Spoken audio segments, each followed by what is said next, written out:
Class में हमने पढ़ा सबसे पहले प्रेडेशन, उसके बाद कंपटीशन, और इस लेक्चर में हम पॉपुलेशन इंटरेक्शन में पढ़ेंगे आपका पैरासिटिज्म। पैरासिटिज्म एक ऐसा पॉपुलेशन इंटरेक्शन है जिसमें दो डिफरेंट स्पीसीज, यूजुअली वर्ड पे फोकस करना, यूजुअली दो डिफरेंट स्पीसीज आपकी आपस में इंटरेक्ट करती है, जहां पर एक स्पीसीज दूसरी स्पीसीज के ऊपर या अंदर, क्लियर, या तो ऊपर या तो अंदर रहेगी, मतलब लॉजिंग करेगी, लॉजिंग मतलब रहना, रहेगी, और उसी से वो अपना नरिशमेंट लेगी, फूड लेगी। तो मैं कह सकता हूं पैरासिटिज्म के लिए तीन मेन बातें कह सकता हूं। पहला कि ये यूजुअली होता है टू डिफरेंट स्पीसीज के बीच में, और इसके साथ साथ मैं ये भी कह सकता हूं कि यहां पर क्या होगा, फूडिंग और लॉजिंग दोनों चीज स्पीसीज को मिलेगी। या तो ये ऑन होगा या तो इन होगा, मतलब ऊपर होगा या तो अंदर, ठीक है,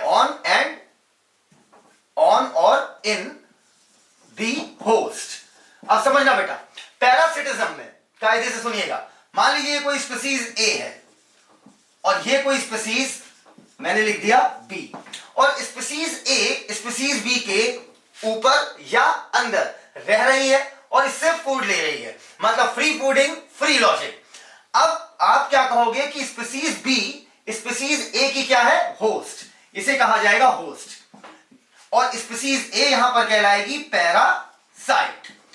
तो मैंने क्या कहा बेटा, अगर स्पीसीज ए स्पीसीज बी के इंडिविजुअल के अंदर फ्री में रह रही है, फ्री में भोजन ले रही है, फूड ले रही है, तो स्पीसीज बी आपकी क्या कहलाएगी, होस्ट, और स्पीसीज ए आपकी क्या कहलाएगी, पैरासाइट, और ये इंटरेक्शन कहलाएगा आपका पैरासिटिज्म। क्योंकि बेटा यहां पर फ्री फूडिंग, फ्री लॉजिंग है, अर्थात रहना भी मुफ्त में, ठीक है, समझना, बिल्कुल ऐसे समझो कि तुम्हें हॉस्टल में रहने को भी फ्री में मिल गया और खाने को भी फ्री में मिल गया। तो इस वजह से, क्योंकि बेटा फ्री फूडिंग, फ्री लॉजिंग, कोई टेंशन ही नहीं, ठीक है, खाने का भी जुगाड़ है और रहने का भी जुगाड़ है, तो इस केस में क्या करेंगे, इस वजह से पैरासिटिज्म बहुत सारे टेक्सोनॉमिक ग्रुप्स में डेवलप हुआ, बहुत सारे बायोलॉजिकल ग्रुप में डेवलप हुआ, प्लांट से लेकर हायर वर्टिब्रेट्स तक। अगर आप पैरासिटिज्म का इंटरेक्शन ढूंढने जाओगे तो प्लांट से लेकर हायर वर्टिब्रेट्स तक, मैं वर्टिब्रेट्स नहीं बोल रहा हूं, हायर वर्टिब्रेट्स तक आपको पैरासिटिज्म जैसा इंटरेक्शन मिलेगा। और कई बार ऐसा देखा गया है कि बहुत सारे ऐसे पैरासाइट हैं जो होस्ट स्पेसिफिक है, अर्थात वो एक पार्टिकुलर होस्ट पर ही अटैक करते हैं, मतलब उन्होंने अपना एक पार्टिकुलर होस्ट बना रखा है, एक पार्टिकुलर स्पीसीज बना रखी है। बहुत सारे ऐसे पैरासाइट हैं जो किसी पार्टिकुलर स्पीसीज को ही अपना होस्ट बनाते हैं, अर्थात वो अपने अंदर ऐसे एडाप्टेशन लाते हैं, अर्थात अपनी बॉडी को ऐसे एडाप्ट करते हैं, एडाप्ट करके इवॉल्व करते हैं कि वो स्पीसीज बी पर आसानी से पैरासिटाइज कर जाए, अर्थात उसके अंदर आसानी से एंट्री कर जाए और आसानी से फ्री फूडिंग और फ्री लॉजिंग ले सके। अर्थात मैं ये कह सकता हूं कि बहुत सारे आपके पैरासाइट होस्ट के हिसाब से अपने आप को क्या कर लिए हैं, वेल एडाप्टेड कर लिए हैं, ताकि आसानी से क्या कर सके, पैरासिटाइज। तो क्या मैं बोल सकता हूं कि आपके पैरासाइट जो है होस्ट स्पेसिफिक हो गए हैं, कि एक पार्टिकुलर होस्ट के अंदर या ऊपर, बेटा दोनों तरीके से हो सकता है, या तो ऊपर रहेंगे या तो अंदर रहेंगे, ठीक है। कुछ एक्टो होते हैं, कुछ इंडो पैरासाइट होते हैं, एक्टो मतलब बाहर, इंडो मतलब अंदर। तो मैं कह सकता हूं कि बहुत सारे पैरासाइट ऐसे हैं जो अपने एक पार्टिकुलर होस्ट उन्होंने बना लिया कि भाई मैं इस पार्टिकुलर स्पीसीज के इंडिविजुअल्स पर ही रहूंगा या उसके अंदर रहूंगा और उसी से क्या लूंगा, नरिशमेंट, और इसके लिए उन्होंने अपनी बॉडी में बहुत तरीके के एडाप्टेशन कर रखे हैं।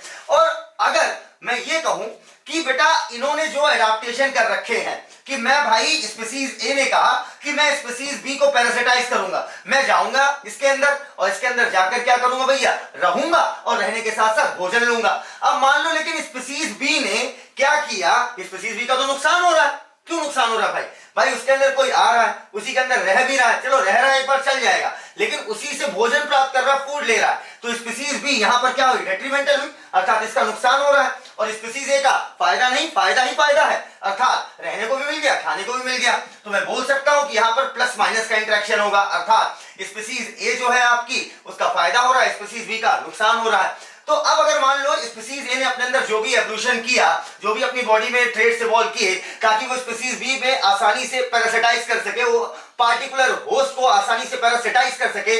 अब मान लो स्पीसीज बी बचने के लिए, ठीक है, क्योंकि भाई हर ऑर्गेनिज्म अपने आप को सर्वाइव कराना चाहेगा, ठीक है भाई, इकोलॉजी कहती है सर्वाइवल एंड रिप्रोडक्शन, यही दो काम है। तो अब स्पीसीज भी अपने आप को इस पैरासाइट से बचाने के लिए, मान लो इसने अपने अंदर कुछ चेंज लिया है इससे बचने के लिए, तो स्पीसीज ए को अपने अंदर फिर एवोल्यूशन इसके साथ साथ करना पड़ेगा, ताकि इसने जो भी अपने अंदर ट्रेड्स इवॉल्व किए स्पीसीज ए से बचने के लिए, उसके खिलाफ स्पीसीज ए को उसके खिलाफ ऐसे ट्रेड्स इवॉल्व करने पड़ेंगे कि स्पीसीज बी ने जो ट्रेड डेवलप किए इससे बचने के लिए वो उसको क्या कर सके, काउंटरैक्ट कर सके, उसके खिलाफ काम कर सके या उसे निष्प्रभावी कर दे। क्लियर? ताकि ये स्पीसीज बी में हुए एवोल्यूशन को वो क्या कर सके, न्यूट्रलाइज कर सके। तो मैं ये बोल सकता हूं ओवरऑल इतनी बातों से कि जो पैरासिटिज्म है ये एक ऐसा इंटरेक्शन है जहां पर दो डिफरेंट स्पीसीज, जहां पर एक का बेनिफिट होगा और एक के लिए नुकसान होगा, जिसमें फ्री लॉजिंग, फ्री जरूर लिखिएगा, फ्री लॉजिंग और फ्री फूडिंग आपको मिलेगी। और आपको मतलब कहने का मतलब पैरासाइट को मिलेगी, और ये ऊपर भी रह सकता है और अंदर भी रह सकता है। क्लियर? ऊपर है तो एक्टोपैरासाइट, अगर अंदर रह रहा है तो इंडोपैरासाइट। एक एग्जांपल ले लेते हैं, अगर हम बात करें लाइस की, जो हमारे बालों में होती जुआ, अगर हम लाइस की बात करें तो वो हमारे जो है खपट्टे पे मतलब स्कैल्प पे रहती भी है। ठीक है, बताओ एक्टो हुई कि इंडो हुई? एक्टो, अरे ऊपर रहती है ना, यहां पर रह भी रही है, आपसे जो है नरिशमेंट भी ले रही है। तो अल्टीमेटली ये भी आपका क्या है, पैरासिटिज्म का क्या है एग्जांपल। क्लियर? दो डिफरेंट स्पीसीज, कॉमन सेंस लगाओ। अरे भाई वो लाइस है, आप होमो सैपियंस हो, दो डिफरेंट स्पीसीज, जहां पर आपका नुकसान और उसका क्या है फायदा, फ्री फूडिंग, फ्री लॉजिंग हो रही है। क्लियर?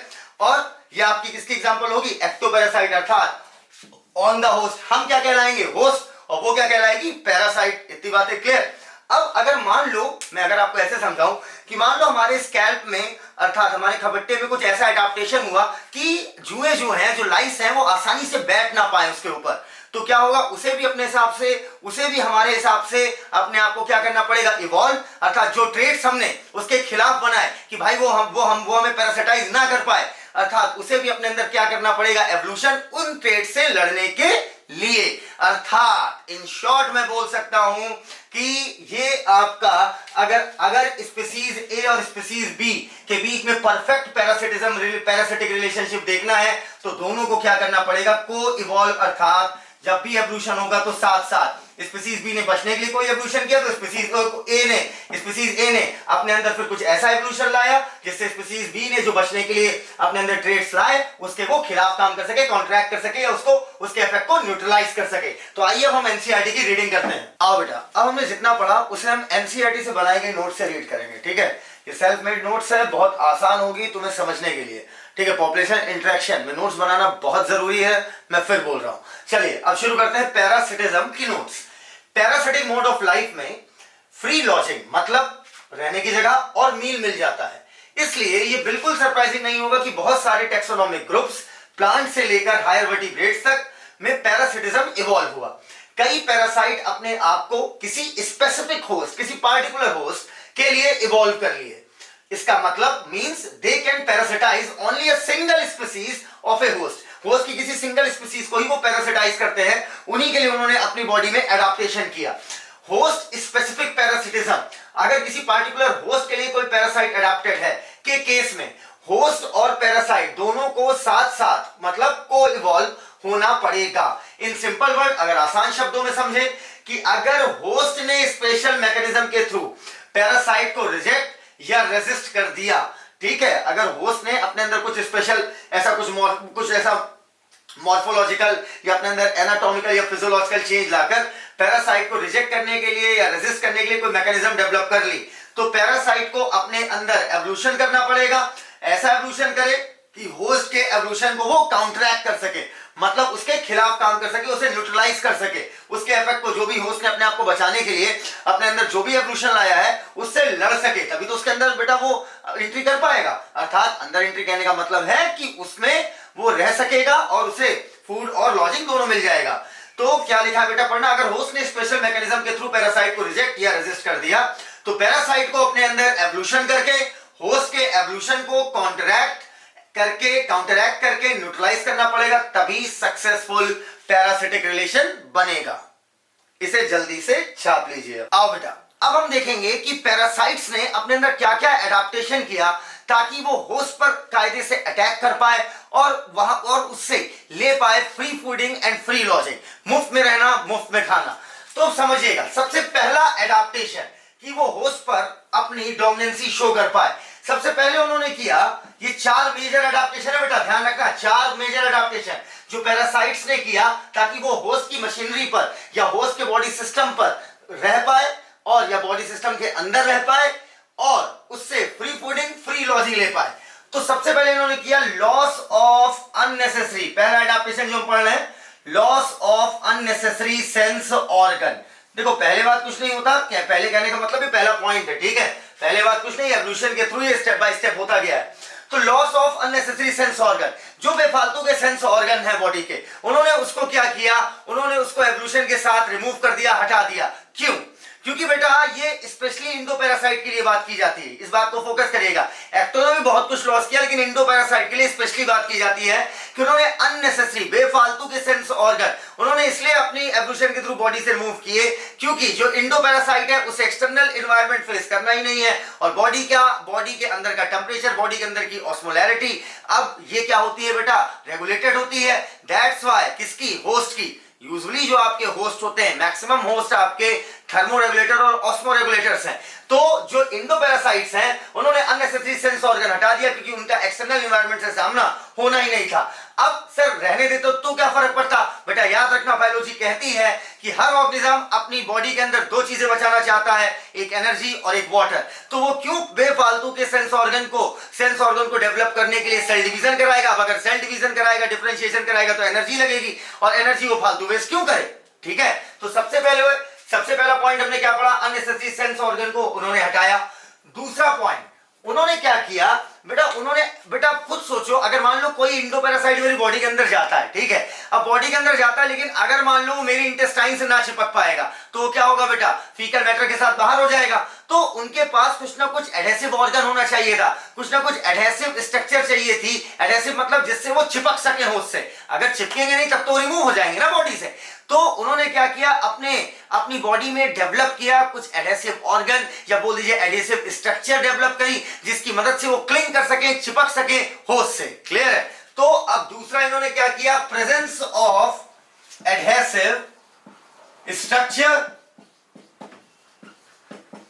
To cling. क्लिंग का मतलब बेटा क्या होता है, पकड़ना, चिपकना। To cling to host. इतनी बातें बेटा क्लियर है। तीसरा लॉस ऑफ डाइजेस्टिव सिस्टम। सभी ने लॉस नहीं किया बेटा, कुछ ने रिड्यूस किया, कुछ ने लॉस किया। आप कहोगे सर डाइजेस्टिव सिस्टम नहीं है तो ये फूड कैसे, डाइजेस्टेड फूड कैसे मिलेगा इसे। भैया सीधी सी बात है, वो अगर जिनके पास डाइजेस्टिव सिस्टम नहीं है वो डायरेक्ट अपनी बॉडी सरफेस से, आपकी इंटेस्टाइन में अगर मान लीजिए कोई पैरासाइट है और उसके पास डाइजेस्टिव सिस्टम नहीं है या बहुत रिड्यूस्ड है तो वो क्या करते हैं, वो सीधे बॉडी सरफेस से, क्योंकि आप तो खाना डाइजेस्ट कर ही रहे हो, तो वो आपके डाइजेस्टेड खाने को अपनी बॉडी सरफेस से क्या करता है एब्जॉर्ब कर लेता है। तो डाइजेस्टिव सिस्टम, अब तुम कहोगे सर डाइजेस्टिव सिस्टम को हटाने से क्या फायदा हुआ। बेटा फायदा ये हुआ, सबसे पहला फायदा ये हुआ कि उनकी एनर्जी बची और एनर्जी बचाना चाहेंगे क्योंकि पैरासाइट अपनी सारी एनर्जी लगाना चाहते हैं अपने रिप्रोडक्टिव पोटेंशियल को बढ़ाने के लिए। इस वजह से उन्होंने डाइजेस्टिव सिस्टम हटाया या बहुत रिड्यूस किया और बहुत सारे पैरासाइट क्या करते हैं, सीधे बॉडी सरफेस से आपके डाइजेस्टेड फूड को एब्जॉर्ब कर लेते हैं। और चौथा और आखिरी major point, high reproductive potential बनाया है, हाई रिप्रोडक्टिव कैपेसिटी, ताकि नंबर ऑफ ऑफस्प्रिंग बहुत ज्यादा हो और कितना भी होस्ट का इम्यूनो सिस्टम अटैक करे पैरासाइट पर, लेकिन ये क्या करें बेटा, ये इनके कुछ इंडिविजुअल जो बचेंगे वो फिर सरवाइव करके अपना रेट बढ़ाएंगे और अल्टीमेटली पॉपुलेशन डेंसिटी क्या हो जाएगी, बढ़ जाएगी। तो ये 4 मेजर एडाप्टेशन है जो पैरासाइट ने किया ताकि वो होस्ट से फ्री लॉजिंग और फ्री फूडिंग पा सके। पहला अननेसेसरी ऑर्गन का हटाना, presence of adhesive structure to cling to host, adhesive structure का पाया लेना जिससे वो होस्ट से चिपक सके। तीसरा loss of digestive system, energy बचाने का तरीका, खाना कैसे, डाइजेस्टेड फूड सीधे बॉडी से एब्जॉर्ब। चौथा high reproductive capacity, reproductive potential बढ़ाएगा, ज्यादा बच्चे पैदा करेगा ताकि उसकी स्पीसीज धरती पर बनी रहे। अब बेटा आगे बातें सुनना, यहां पर एक बड़ी दिलचस्प बात आने वाली है, इसे बड़े आराम से सुनना।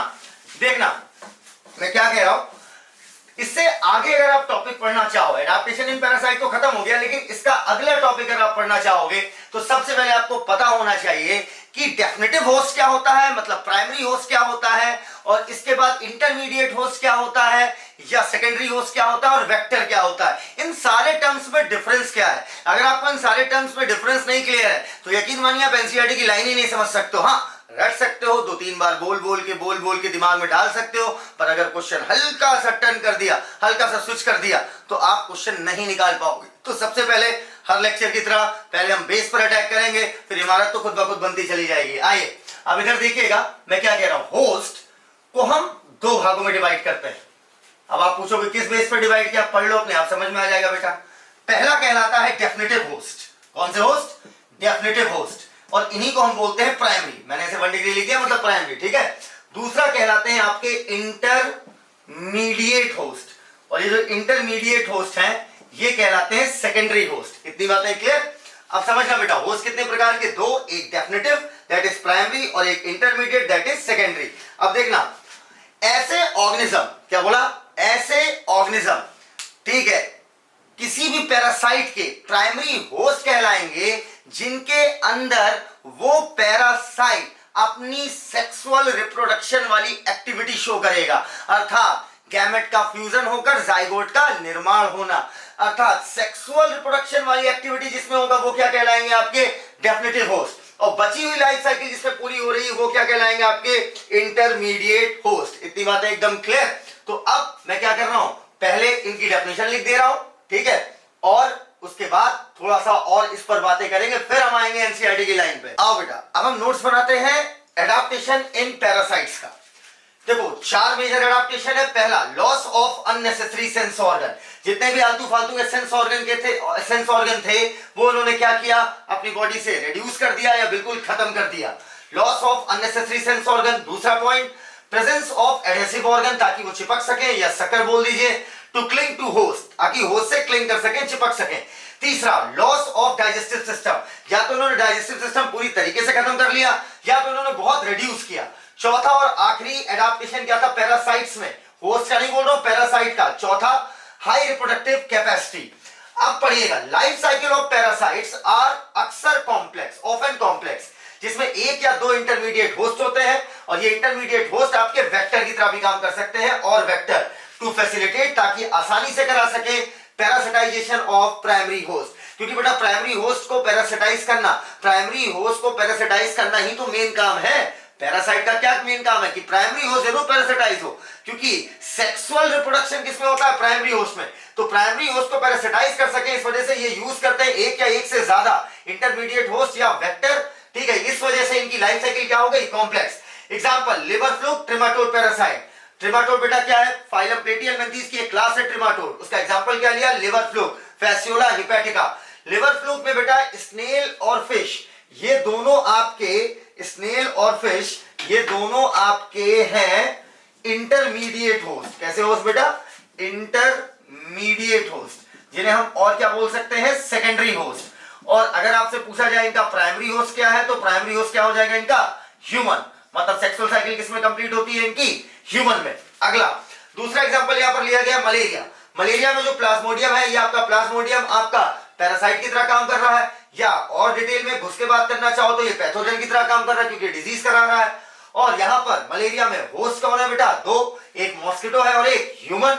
जो आपका मॉस्किटो है, सही से सुनिएगा, ये आपका क्या है? प्राइमरी होस्ट, ठीक है, क्योंकि जाइगोट वगैरह किसमें बनता है? मॉस्किटो में। और ह्यूमन आपका क्या है इसमें? Secondary host. और वेक्टर की तरह काम कौन कर रहा है बेटा? मॉस्किटो। इतनी बातें एकदम क्लियर? अब अगला देखना, मेजॉरिटी ऑफ पैरासाइट, ऑल नहीं मेजॉरिटी, सही से गोले में लो या अंडरलाइन करो, जिसमें कंफर्टेबल फील करो, या आप रंग दो इसे। मेजॉरिटी मतलब अधिकतर पैरासाइट हार्म करते हैं होस्ट को हार्म करते हैं, सभी नहीं, अधिकतर। दे में रिड्यूस द सर्वाइवल, वो क्या कर देंगे? उसके सर्वाइवल रेट को रिड्यूस कर देंगे। मान लो 70 साल जीने वाला था एक होस्ट, और वो जिएगा कितना? मान लो 30 साल या 35 साल, तो सर्वाइवल को उसको क्या कर दिया? रिड्यूस कर दिया। ग्रोथ को रिड्यूस करेगा, कायदे से ग्रोथ नहीं कर पाएगा क्योंकि उससे नरिशमेंट ले रहा है, तो अल्टीमेटली होस्ट को क्या होगा बेटा? नरिशमेंट की कमी पड़ेगी, तो ग्रोथ प्रॉपर नहीं हो पाएगी, रिप्रोडक्टिव सिस्टम में डैमेज कर सकता है, और अल्टीमेटली रिड्यूस कर देगा इस तरीके से उनकी population density. Last point, parasite host को फिजिकली कमजोर कर देता है, जिसकी वजह से होस्ट प्रिडेशन के लिए वल्नरेबल हो जाता है। मतलब उसके ऊपर प्रिडेशन का प्रेशर हाई हो जाएगा, क्योंकि वो फिजिकली क्या हो गया है, वीक। फिजिकली ये क्या कर देता है, कमजोर कर देता है अपने होस्ट को पैरासाइट। अब अल्टीमेटली क्या होगा, जब फिजिकली, मान लो, अरे ऐसे एग्जांपल ले लो, हिरन को ले लो।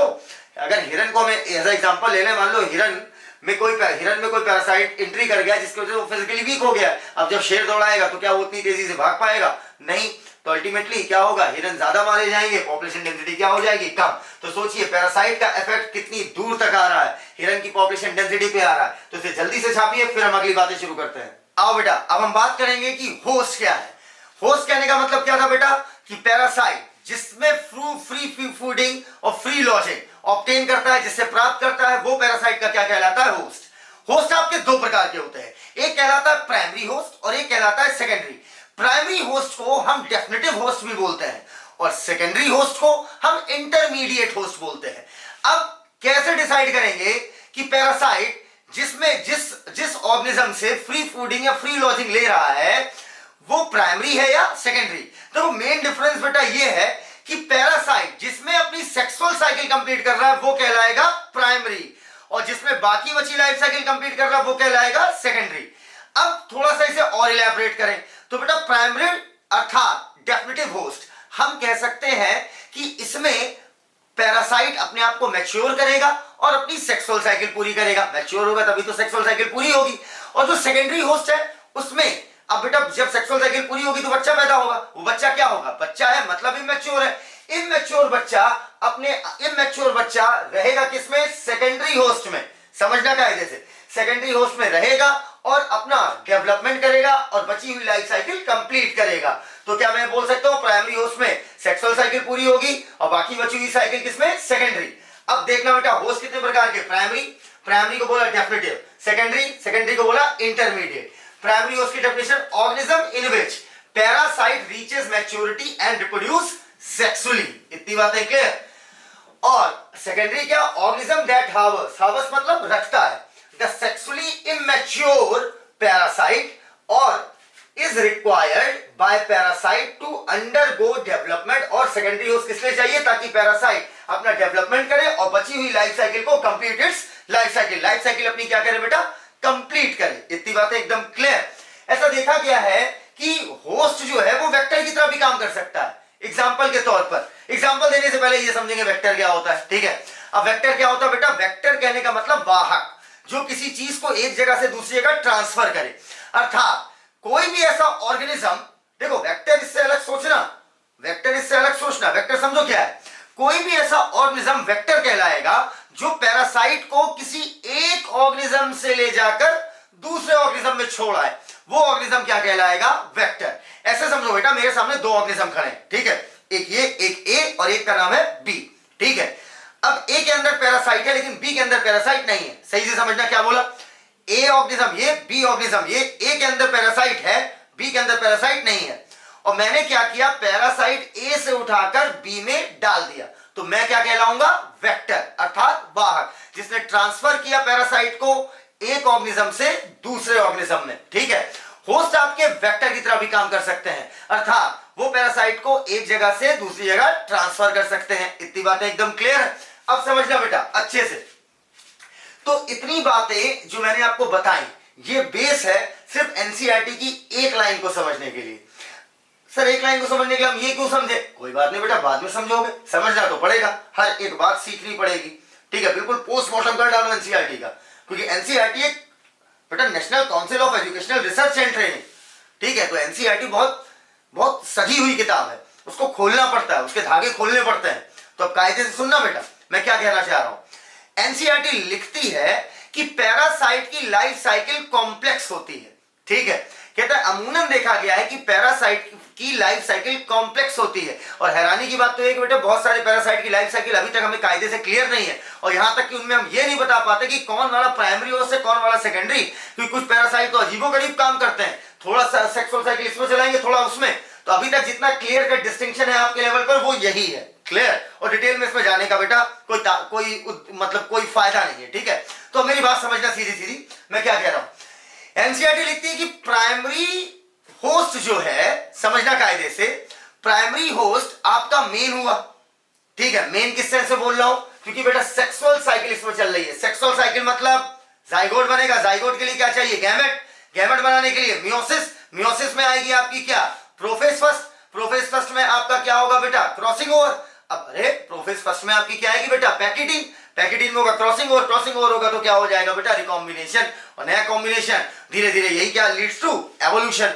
तो इकोलॉजी के पॉइंट ऑफ व्यू से तो बेटा एवोल्यूशन बहुत इंपॉर्टेंट है, ठीक है। इकोलॉजी तो एवोल्यूशन से पूरी पूरी रिलेटेड है ना बेटा, खुद सोचो ना।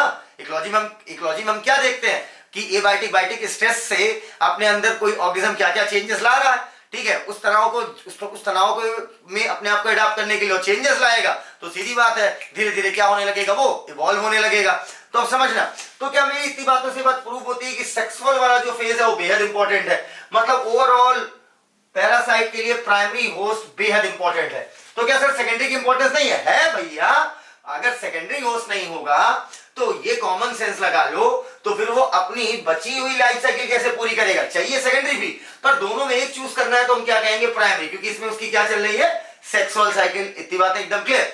तो एनसीईआरटी लिखती टू फैसिलिटेट, ठीक है, parasitism of primary host, primary host के पैरासिटिज्म को करने के लिए, अर्थात कहने का मतलब क्या हुआ कि प्राइमरी होस्ट को पैरासिटाइज करने के लिए, ठीक है, सेकेंडरी कभी कभी एक, कभी कभी दो सेकेंडरी अर्थात इंटरमीडिएट होस्ट का इस्तेमाल होता है, ठीक है, ताकि बची हुई लाइफ साइकिल क्या हो, कंप्लीट हो जाए। अब सेकेंडरी इंटरमीडिएट एक या दो ऑर्गेनिज्म यूज होते हैं जो वेक्टर की तरह भी काम कर सकते हैं, ठीक है।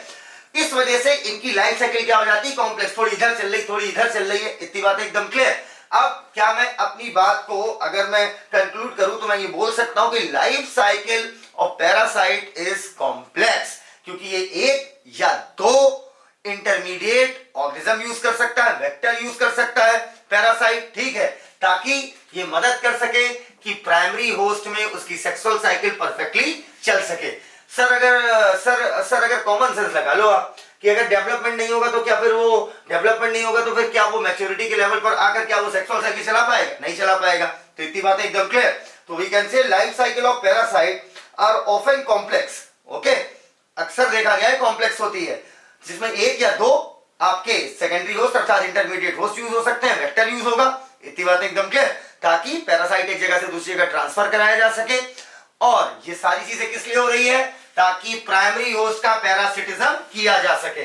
अब बेटा इसके कुछ एग्जांपल लेता हूं, ठीक है, जो आपकी एनसीईआरटी बताती है। पहला एग्जांपल फाइलम प्लेटियरमेंथीज से आ रहा है। फाइलम प्लेटियरमेंथीज की एक क्लास है बेटा जिसको बोलते हैं नीमाटोडा। क्या बोला? नीमाटोडा। नीमाटोडा में आपने पढ़ा होगा liver fluke, class 11 NCERT chapter number 4, phylum Platyhelminthes class Nematoda, और उसका एग्जांपल है लिवर फ्लूक। और लिवर फ्लूक का बेटा साइंटिफिक नेम क्या है? Fasciola hepatica. लिवर फ्लूक जो है आपका, लिवर फ्लूक जो कि मैं लिख सकता हूं ये क्या बेटा? एक ट्रीमाटोड है। क्या है? ट्रीमाटोड। ट्रीमाटोड क्या होती है? Class Trematoda, phylum Platyhelminthes, kingdom Animalia, और क्या नाम लिख दिया? Liver fluke.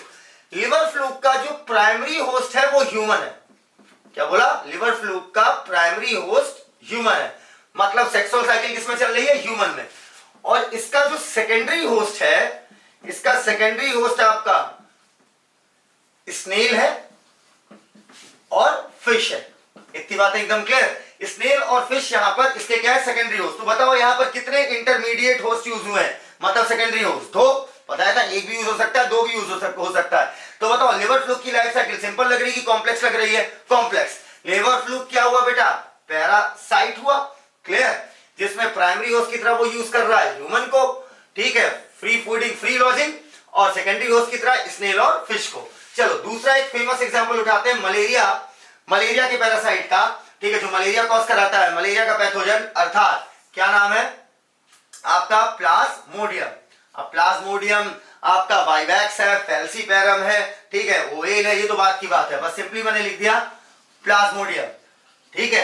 प्लाज्मोडियम जो कि आपका प्रोटोजोआ में आता है। प्रोटोजोआ में भी बेटा ये किसमें आएगा? स्पोरोजोअन्स में, जिसमें स्पोर लाइक इंफेक्शियस स्टेज होती है, having notorious effect on human population, class 11 NCERT chapter number 2। तो बेटा प्लाज्मोडियम की अगर हम बात करें तो प्लाज्मोडियम हमारा क्या हो गया? पैरासाइट है। तो मैंने लिख दिया प्लाज्मोडियम पैरासाइट हो गया, ठीक है। अब पैरासाइट है तो उसका मतलब फ्री फूडिंग फ्री लॉजिंग के लिए कोई ना कोई होस्ट यूज करता होगा। तो बेटा इसका प्राइमरी होस्ट है फीमेल एनाफिलीज। इसका मतलब सेक्सुअल साइकिल किसमें पूरी हो रही है? फीमेल मॉस्किटो में, ठीक है। सिंपली लिख दो फीमेल मॉस्किटो, अंडरस्टूड है बेटा, एनाफिलीज। सेकेंडरी होस्ट इसका होता है ह्यूमन। इसका मतलब ह्यूमन में अपनी क्या चला रहा होगा बेटा? Asexual phase. तो ये हो गया ह्यूमन। और वेक्टर की तरह बेटा काम कौन करता है? Female Anopheles. वेक्टर मतलब जो पैरासाइट को एक ऑर्गेनिज्म से दूसरे ऑर्गेनिज्म तक ले जाए, फीमेल एनाफिलीज। तो क्या मैं कह सकता हूं in case of malaria female Anopheles और female Anopheles act as vector and also act as primary host. इतनी बातें एकदम क्लियर। तो इतनी बातों से हमें पता चल गया प्लाज्मोडियम नाम का पैरासाइट आपका होस्ट की तरह इस्तेमाल कर रहा है ह्यूमन को और फीमेल मॉस्किटो को, जहां पर फीमेल मॉस्किटो आपकी वेक्टर की तरह भी इस्तेमाल हो रही है, ठीक है। अब let me clear some things कि आप बहुत कंफ्यूज होते हो पैथोजन और पैरासाइट में, ठीक है। आप दोनों को एक मानने की गलती कर देते हो, ये बात गलत हो जाएगी, इसे जल्दी से छापो फिर मैं आगे बोलूं। अब क्या है कि बेटा जो आपका पैथोजन है और जो पैरासाइट है, पैथोजन और पैरासाइट में डिफरेंस है। देखो पैथोजन क्या है? पैथो का मतलब होता है डिजीज, ठीक है। जेन का मतलब पैदा करने वाला, तो डिजीज कॉजिंग एजेंट क्या कहलाएगा? आपका पैथोजन, ठीक है। लेकिन जो पैरासाइट है, पैरासाइट में क्या मैंने ये बात बोली थी आपसे? एक एक शब्द गौर से सुना करो बेटा। क्या मैंने पैरासाइट में बात आपको बोली थी कि आपका पैरासाइट डिजीज कराएगा? नहीं, मैंने कहा था फ्री फूडिंग फ्री लॉजिंग, एक का फायदा और एक का नुकसान। नुकसान किस लिए? क्योंकि भैया वो फूड ले रहा है, तो सर जब फूड ले रहा है तो नुकसान तो कर ही रहा है, तो डिजीज करा देगा? ना ना ना ना ना, नुकसान अलग चीज, डिजीज अलग चीज। मेरी बात समझना, नुकसान किस लेवल पे कर रहा है इस बात पे डिसाइड होगा कि डिजीज होगी या नहीं होगी। तो मेरी बात समझना, मैंने आपसे क्या बोला? पैथोजन मतलब, इसको एकदम क्लियर कर लो बेटा, कंफ्यूजन खत्म करो, डिजीज कॉजिंग एजेंट। पैथो मतलब डिजीज, अरे पैथोलॉजी जहां पर डिजीज की स्टडी हो, डिजीज कॉजिंग एजेंट, क्लियर। अच्छा, और पैरासाइट बेटा आपको डिफाइन किया था जो होस्ट से फ्री फूडिंग फ्री लॉजिंग ले, इतनी बातें क्लियर। तो बेटा जो पैथोजन है वो फ्री फूडिंग फ्री लॉजिंग तो लेगा, लेकिन ये डिजीज कंफर्म कराएगा। पैरासाइट कंफर्म नहीं है, डिजीज कराएगा। इतनी बातें एकदम क्लियर। क्योंकि कुछ आपके नॉन पैथोजेनिक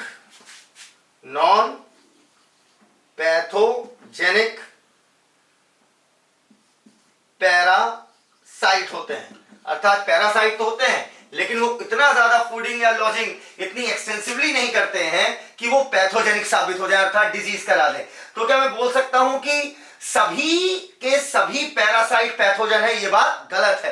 एकदम क्लियर रखो, यहां एकदम क्लियर कट लाइन है कि पैरासाइट का मतलब फ्री फूडिंग फ्री लॉजिंग लेगा होस्ट से, और अगर पैथोजन बोल दिया तो फ्री फूडिंग फ्री लॉजिंग और उसके साथ में आपको क्या करा देगा? डिजीज करा देगा, तब वो क्या कहलाएगा? पैथोजन। तो सर बताइए पैरासाइट के अंदर पैथोजन आएगा या नहीं आएगा? आएगा। हाँ, आप अपने लेवल में बोलो, शौक से बोलो, कुछ गलत नहीं है। अगर आप अपने लेवल पे बात बोलते हो और ये स्टेटमेंट भी आता, धड़ल्ले से टिक मारो, क्लियर।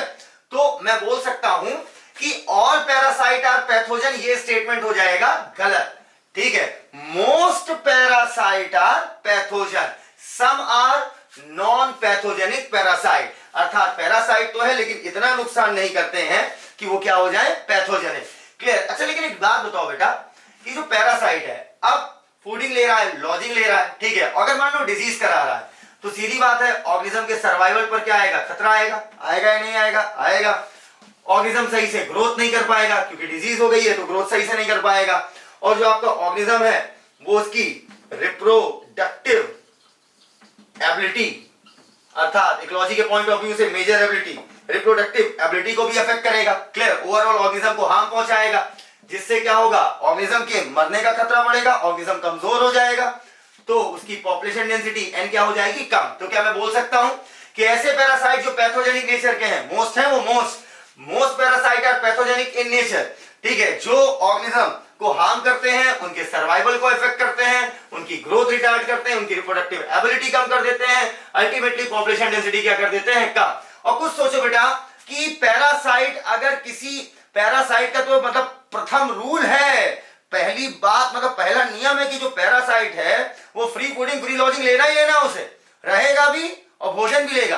भोजन लेगा तो सीधी बात है, अगर होस्ट अपने भोजन ले रहा है तो भाई सीधी बात है कि होस्ट कमजोर होगा। अब जब होस्ट फिजिकली वीक होने लगेगा तो होस्ट का प्रेडेशन हो सकता है, ठीक है, प्रेडेशन का खतरा बढ़ जाएगा। Host will be vulnerable to predators, ठीक है, अर्थात होस्ट जो है वल्नरेबल होगा, अर्थात होस्ट को खतरा होगा किससे बेटा, प्रेडेटर से। अब मेरी बात कायदे से सुनना, मैं क्या कह रहा हूं, एक एग्जांपल से समझते हैं। जैसे बेटा मान लो, जैसे बेटा एसी थोड़ा तेज करो भाई, और तेज करो।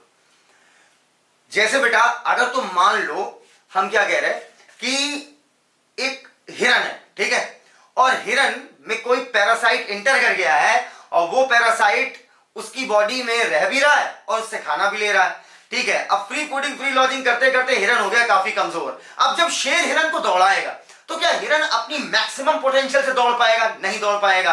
तो हिरन के प्रेडेशन होने का खतरा क्या होगा बेटा, ज्यादा होगा। अर्थात सोचिए, गजब की बात है, गजब की बात है कि आप पैरासिटिज्म को रिलेट कर रहे हैं प्रेडेशन से।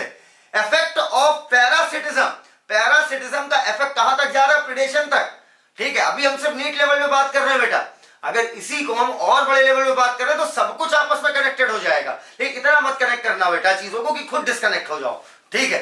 तो मेरी बात समझना, मैं क्या कह रहा हूं, हिरन डियर पर कोई पैरासाइट अटैक किया, फ्री फूडिंग फ्री लॉजिंग लिया और मान लो डिजीज भी करा दिया, डिजीज करा दिया तो पैथोजेनिक हो गया, क्लियर, और हिरन हो गया कमजोर। अब हिरन क्या उतनी एफिशिएंसी से दौड़ पाएगा? नहीं। अल्टीमेटली शेर हिरन को ज्यादा खाएगा और जब शेर हिरन को ज्यादा खाने लगेंगे तो हिरन की पॉपुलेशन डेंसिटी क्या होने लगेगी, डिक्रीज होने लगेगी। इतनी बातें एकदम क्लियर। चलिए अब इतनी बातें हमने कर ली। अब आप दो सवाल है जो एनसीईआरटी पूछती है जिसका आंसर काफी डिटेल्ड है, तो मैं काफी कम शब्दों में दूंगा आपको क्योंकि वो आपके लिए इतने इंपॉर्टेंट क्वेश्चन नहीं है। तो दो क्वेश्चन है, उनको कायदे से सुनिएगा। एनसीईआरटी बेटा इसीलिए हाथ में लेके पूछ रहे हैं आपसे, एनसीईआरटी आपसे पूछती है, डू यू बिलीव, क्या तुम इस बात पे भरोसा करते हो that an ideal parasite should able to thrive within the host without harming it. अर्थात क्या तुम इस बात पे भरोसा करते हो कि आइडियल पैरासाइट, ठीक है, उसको इस चीज में सक्षम होना चाहिए कि वो अपने होस्ट को नुकसान ना पहुंचाए। कॉमन सेंस लगाइए, अगर वो अपने होस्ट को नुकसान नहीं पहुंचाएगा तब तो ये पैरासिटिज्म का केस ही नहीं होगा। अरे भाई समझो मेरी बात, आइडियल जो पैरासाइट है, कह रहा है एक अच्छा आइडियल पैरासाइट वो माना जाएगा जो होस्ट को बिल्कुल नुकसान ना पहुंचाए। अगर होस्ट को नुकसान नहीं पहुंचाएगा तो होस्ट हो गया जीरो, होस्ट क्या हो गया, जीरो, और आपका पैरासाइट को क्या मिल रहा है, फायदा। इतनी बात एकदम क्लियर। और प्लस जीरो बेटा क्या होता है, कॉमन सेलिज्म, तो कॉमन सेलिज्म का केस हो जाएगा, तो फिर वो तो पैरासिटिज्म का केस ही नहीं होगा। हाँ ये अच्छी चीज है कि होस्ट को पैरासाइट इतना भी अफेक्ट ना कर दे कि वो मर जाए, क्लियर, क्योंकि ये फैकल्टेटिव पैरासिटिज्म हुआ, ठीक है, तब तो चल जाएगा, लेकिन ऑब्लिगेट पैरासिटिज्म हुआ तो होस्ट के मरते ही आपका पैरासाइट ही मर जाएगा। तो मैं बोल सकता हूं कि अगर आप ये बोलते हो कि आइडियल पैरासाइट जो है वो होस्ट को बिल्कुल नुकसान ना पहुंचाए तो ये केस ही हो जाएगा किसका, कॉमन सेलिज्म का केस विल चेंज। तो किसमें चला जाएगा, कॉमन सेलिज्म में। और जब ये अडैप्टेशन आएगा तब हम उस एग्जांपल को पैरासिटिज्म में पढ़ेंगे, कॉमन सेलिज्म में, कॉमन सेलिज्म में। आइए अब एनसीईआरटी एक अगला क्वेश्चन पूछती है आपसे, कहती है देन व्हाई डिडंट, क्यों ऐसा नहीं हुआ, natural selection leads to evolution of such totally harmless parasite. ऐसा क्यों नहीं होता कि जो नेचुरल सिलेक्शन हो रहा है वो सभी पैरासाइट को इवॉल्व कर दे, टोटली एकदम हार्मलेस कर दे पैरासाइट को। अर्थात हार्मलेस किस सेंस में कि वो होस्ट को नुकसान ना पहुंचाए। ऐसा नहीं है, एवोल्यूशन देखो बेटा डायनामिक फेनोमेना है, पहली चीज, ठीक है, एवोल्यूशन बिल्कुल डायनामिक फेनोमेना है, अर्थात किधर भी जा सकता है, डिपेंड करता है एनवायरनमेंट उसे किस तरफ प्रेशर लगा रहा है, किस तरफ फोर्स कर रहा है कि नहीं भाई तू इस डायरेक्शन में इवॉल्व कर। तो अब मेरी बात समझना बेटा, ऐसा नहीं, बहुत ऑर्गेनिज्म में किया, जिन्होंने किया, ठीक है, वो आपके कॉमन सेलिज्म में चले गए, जो होस्ट को बिल्कुल नुकसान नहीं पहुंचाए। कई होते हैं भाई जो होस्ट को फायदा पहुंचाने लगे तो म्यूचुअलिज्म में चले गए, तो वो म्यूचुअलिज्म और कॉमन सेलिज्म का केस हो जाएगा। तो चलिए अब हम बातें करेंगे कि पैरासाइट कितने प्रकार के होते हैं। अब बेटा पैरासाइट जो होते हैं वो आपके दो प्रकार के होते हैं। अगर पैरासाइट किसी होस्ट की बॉडी के ऊपर रहता है, मतलब on the body surface of host, तो वो कहलाएंगे आपके एक्टोपैरासाइट। इंडो का मतलब क्या हुआ, अंदर, बॉडी के अंदर, इनसाइड बॉडी। अगर वो बॉडी के अंदर, होस्ट की बॉडी के अंदर पैरासाइट रह रहा है तो वो कहलाएगा इंडोपैरासाइट। अब एक्टोपैरासाइट के बहुत सारे एग्जांपल, जैसे बालों में जुएं का होना, अर्थात हम उसके क्या हो गए, होस्ट। जुआ क्या हो गई बेटा हमारे लिए, पैरासाइट। अब वो हमारे बालों में क्या करती बेटा, रहती भी हमारे स्कैल्प पे और हम ही से क्या लेती है, नरिशमेंट भी लेती है। वैसे ही बेटा अगर आपको दिख रहा होगा यहाँ पर, तो डॉग्स में क्या पाए जाते हैं, आपके टिक्स पाए जाते हैं, ठीक है, छोटे छोटे आपके कीट पाए जाते हैं जो इनकी बॉडी पे रहते भी हैं और बॉडी में रहने के साथ साथ वो उससे क्या ले रहे हैं, नरिशमेंट भी ले रहे हैं। कॉपपॉड्स, कॉपपॉड्स क्या होता है बेटा, कॉपपॉड्स एक्चुअली में फाइलम आर्थ्रोपोडा में क्रस्टेशियन का मेंबर है कॉपपॉड्स, ठीक है। तो ये जो कॉपपॉड्स होते हैं, ये कॉपपॉड्स छोटे छोटे से होते हैं, ये मैराइन फिशेस जैसे शार्क की बॉडी के ऊपर चिपक जाते हैं और उस पर रहते भी हैं और उसी से क्या है बेटा, फूड भी लेते हैं, उससे उसका ब्लड चूसते हैं, थोड़ा बहुत फ्लैश भी खाते हैं। और चौथा और आखिरी कसकटा।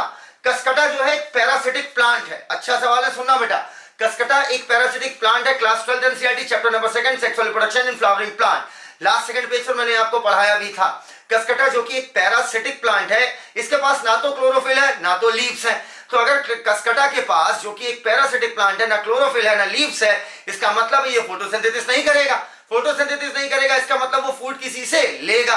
तो ये जो हेज प्लांट्स होते हैं, हेज प्लांट मतलब झाड़ियों वाले प्लांट, ये क्या करते हैं, उन्हीं के ऊपर ये लगे होते हैं और उनसे क्या ले रहे होते हैं, वाटर और मिनरल और आपके फूड। तो अल्टीमेटली क्या हुआ बेटा, ectoparasite lives on external body surface of host. पहला एग्जांपल लाइस, जुआ on human, ticks on dog, copepods phylum Arthropoda के क्रस्टेशियन का member copepods on marine fishes. Cuscuta जो कि क्या है, पैरासिटिक प्लांट है, वो हेज प्लांट, कोई सिंगल प्लांट नहीं बेटा। हेज प्लांट मतलब ऐसे प्लांट जो झाड़ियां बनाए, ठीक है, मतलब आपके श्रब्स। और कसकटा के पास क्लोरोफिल नहीं होता, लीव्स नहीं होती, इस वजह से वो हेज प्लांट पर पैरासिटिज्म करता है। तो मैं कह सकता हूं लाइस, टिक्स, कोपॉड्स, कसकटा, ये चार के चारों आपके क्या हुए, parasite. Human, dog, marine fishes, hedge plant, ये क्या हुए आपके होस्ट। अब अगला इंडोपैरासाइट की अगर आप बात करो तो एग्जांपल हो गया सैल्मोनेला, सैल्मोनेला टाइफी जो आपका टाइफाइड कराता है, प्लाज्मोडियम जो आपका मलेरिया कहलाता है। अच्छा बताओ बेटा, एक्टोपैरासाइट और इंडोपैरासाइट में किसकी लाइफ साइकिल ज्यादा आपके हिसाब से कॉम्प्लेक्स होनी चाहिए, इंडोपैरासाइट। क्यों, क्योंकि उसे बॉडी के इंटरनल इम्यूनो सिस्टम से लड़ना पड़ेगा। तो क्या लिखा बेटा पढ़ना, lives inside host body at different side, जगह जगह पर लिवर में, किडनी में, अर्थात जहां पर उसकी स्पेसिफिक बेस्ट पोजीशन होगी बॉडी में रहने की। Example Salmonella, Plasmodium. Life cycle endoparasite की ज्यादा कॉम्प्लेक्स होती है। क्यों बेटा, क्योंकि इन्हें बॉडी के इंटरनल चीजों को फेस करना पड़ता है, ठीक है। और कॉम्प्लेक्स और भी हो जाती है क्योंकि एक्सट्रीमली स्पेशलाइज होते हैं इंटरनल कंडीशंस को फेस करने के लिए। इतनी बातें एकदम क्लियर। अब एक्सट्रीमली स्पेशलाइज होंगे, जितनी ज्यादा कोई चीज कॉम्प्लेक्स और स्पेशलाइज होगी उतना ज्यादा उसमें क्या होगा बेटा, कॉम्प्लेक्सिटी ज्यादा होगी, ठीक है। अब आप कहोगे सर तो लेकिन इनके पास सेंसरी ऑर्गन्स तो होते नहीं है, तो ये स्पेशलाइज अपना रिप्रोडक्टिव पोटेंशियल बढ़ाने के लिए, अपने आप को इंटरनल एनवायरनमेंट में अडॉप्ट करने के लिए। तो लाइफ साइकिल एक्टो और इंडो में किसकी बेटा ज्यादा कॉम्प्लेक्स है, इंडो की, ठीक है। एक्सट्रीम स्पेशलाइजेशन किसमें, बाहर रहने के लिए कि अंदर। लेकिन पूछे सेंसरी ऑर्गन, ठीक है, सेंसरी ऑर्गन जो है आपके क्या एक्टो इंडो दोनों में रिड्यूस किए गए या खत्म किए गए, बिल्कुल सही बात है, ताकि रिप्रोडक्टिव पोटेंशियल बढ़ा सके, ठीक है। अब बेटा ये बात रिपीट हो रही, मैंने आपको पहले बताया था, इंडोपैरासाइट ने अपने मॉर्फोलॉजिकल और एनाटॉमिकल फीचर्स को बहुत सिंप्लीफाई किया। बहुत सिंप्लीफाई मतलब कि कॉम्प्लेक्सिटी उसमें नहीं बचाई ताकि अपनी एनर्जी सेव कर सके। अर्थात इंडोपैरासाइट ने अपने मॉर्फोलॉजिकल और एनाटॉमिकल फीचर को बहुत सिंप्लीफाइड कर अपना सारा फोकस इकोलॉजी के डार्विन फिटनेस अर्थात रिप्रोडक्टिव पोटेंशियल पर लगाया ताकि ज्यादा से ज्यादा बच्चे पैदा कर सके। अभी हम इसके जस्ट पहले पढ़े हैं। अब हम सीख चुके हैं पैरासाइट दो प्रकार के, एक्टोपैरासाइट, इंडोपैरासाइट। जो बॉडी के ऊपर रहे वो एक्टोपैरासाइट, जो बॉडी के अंदर रहे वो इंडोपैरासाइट। अच्छा, एक्टोपैरासाइट में एग्जांपल क्या होगा बेटा, लाइस और ह्यूमन, ठीक है। टिक्स जो है डॉग पर, आपके कोपपॉड्स आपके मैराइन फिशेस पर, और आपका कसकटा जो कि पैरासिटिक प्लांट, इस बार लीफ भी नहीं है, क्लोरोफिल भी नहीं है, वो किस पर बेटा, उसका होस्ट कौन है बेटा, आपका हेज प्लांट, ठीक है। अच्छा, लाइस्टिक, कोपपॉड्स, कसकटा, ये क्या हो गया, parasite, human, dog, marine fishes, hedge, ये आपके क्या हो गया बेटा, होस्ट। इतनी बातें क्लियर। अच्छा, इंडोपैरासाइट लिव्स बॉडी के अंदर एट डिफरेंट साइड, अलग अलग जगहों पर, ठीक है, कहां पर उसके लिए बेस्ट सूटेबल पोजीशन है। दूसरी बात, एग्जांपल क्या हो गया, सैल्मोनेला, प्लाज्मोडियम। एक्टो और इंडो में किसकी लाइफ साइकिल कॉम्प्लेक्स है, इंडो की। अच्छा, इंडोपैरासाइट ने अपने मॉर्फोलॉजिकल और एनाटॉमिकल फीचर को ज्यादा से ज्यादा सिंप्लीफाई कर सारा फोकस किस पर डाला, अपने रिप्रोडक्टिव पोटेंशियल पर। Now the last topic is brute parasitism. ठीक है, ब्रूट पैरासिटिज्म बेटा बेहद आसान सा टॉपिक है, आराम से सुनना। ब्रूट का मतलब होता है बच्चा, ऑफस्प्रिंग, अर्थात जब पैरासिटिज्म मतलब तो क्लियर ही हो गया होगा अब तक। जब पैरासिटिज्म अपने बच्चे को अपने ऑफस्प्रिंग के लिए की जाए, अगर कोई स्पीसीज अपने ऑफस्प्रिंग के लिए पैरासिटिज्म करे ताकि उसका ऑफस्प्रिंग बढ़े फले फूले, तो उसे हम बोलते हैं ब्रूट पैरासिटिज्म। ब्रूट का मतलब ही होता है बच्चा। तो डेफिनेशन क्या हुई? Organism that depends on other, एक ऑर्गेनिज्म जो दूसरे ऑर्गेनिज्म पर डिपेंड है टू रेज द यंग, अपने बच्चों को रेस करने के लिए। ये पाई जाती है बर्ड, इंसेक्ट और फिशेस में, लेकिन हम फोकस करते हैं सिर्फ बर्ड पर। ठीक है, अब बेटा आपने सुना होगा कि कोयल अपना अंडा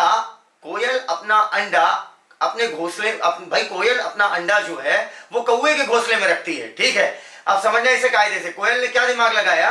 कोयल ने कौवे के अंडे की तरह शेप, साइज, कलर कोशिश की कितना ज्यादा रिजेंबल करे। तो कोयल क्या करती थी? कोयल अपना अंडा कौवे के घोंसले में रख देती थी। अब कौवा पहचान नहीं पाता था कि भाई ये अंडा मेरा है कि कोयल किसी और स्पीसीज का है। वो अपने बच्चों के साथ उसे भी बेटा क्या करता था? इंक्यूबेट करता था। तो केस ऑफ बर्ड में क्या हुआ? एवोल्यूशन के दौरान पैरासिटिक बर्ड अर्थात कुक्कू मतलब कोयल ने अपने एग का साइज, कलर, शेप, ये सारी चीजें होस्ट, यहां पर कौन है होस्ट? क्रो से रिजेंबल कर लिया ताकि होस्ट पहचान ना सके। और याद रखना इनका ब्रीडिंग सीजन होता है स्प्रिंग टू समर, ऐसे से याद रखना। साहिल सिद्दीकी, ब्रीडिंग सीजन नहीं बेटा, ब्रीडिंग सीजन क्या है इनका? Spring to summer. इतनी बातें समझ में आ गई है। यहां पर देखिए आपको एक नेस्ट दिखाई दे रहा होगा, उसमें यहां पर जो रेड मार्क से है वो आपका है कोयल का अंडा, बाकी सब कौवे के। लगभग एक जैसा दिख रहा है, इस वजह से पहचान नहीं पाता कौवा कि उसका अंडा कौन सा है, और कोयल इस चीज का फायदा उठा लेती है। ठीक है, अच्छा अब बेटा कई बार आप ये सवाल पूछते हो, इसलिए मैं क्लियर कर दे रहा हूं, वरना कमेंट सेक्शन आप भर दोगे इसी सवाल से, इसलिए मैं अभी आपको क्लियर कर दूं। एक सवाल आप बहुत पूछते हो कि सर ये बताइए कि जो माँ बाप के जो माता जी है, माता जी के अंदर जो 9 महीने हम थे, तो क्या ये पैरासिटिज्म का केस है ना? एक सवाल बनता है ना कि माता जी अपने अंदर 9 महीने बच्चा रखती है, तो क्या ये पैरासिटिज्म का केस है कि बच्चा उनसे बेनिफिट पा रहा है? ना, ये पैरासिटिज्म का केस नहीं हो सकता है, क्योंकि मैंने आपको पहले ही बोला था कि पैरासिटिज्म 2 डिफरेंट स्पीसीज के बीच में होता है, और यहां पर सेम स्पीसीज के 2 इंडिविजुअल हैं। इस तरीके से पैरासिटिज्म का लेक्चर खत्म होता है। जाइए कोई भी किताब लगाइए, एग्जाम में कैसा भी क्वेश्चन आए आप कंप्लीट कर लेंगे। थैंक यू, धन्यवाद। This is parasitism.